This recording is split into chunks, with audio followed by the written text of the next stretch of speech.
Es ist mein Leben. Es sind meine Ziele. Es sind meine Träume. Und darum tun ich jeden Tag aufstehen. Jeden Tag daran arbeiten. Weil Übung macht den Meister.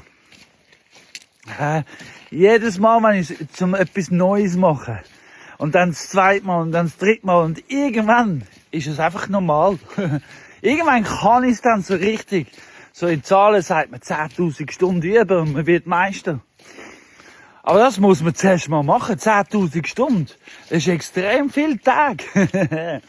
Genau. Darum bin ich dran, weil ich habe meine Ziele, ich habe meine Vision, ich habe Sachen, die ich will erfüllen für mich.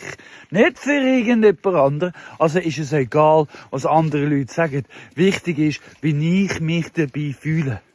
Ich darf da Pause machen, ich darf mich aufregen, ich bin verantwortlich für mich und niemand anders.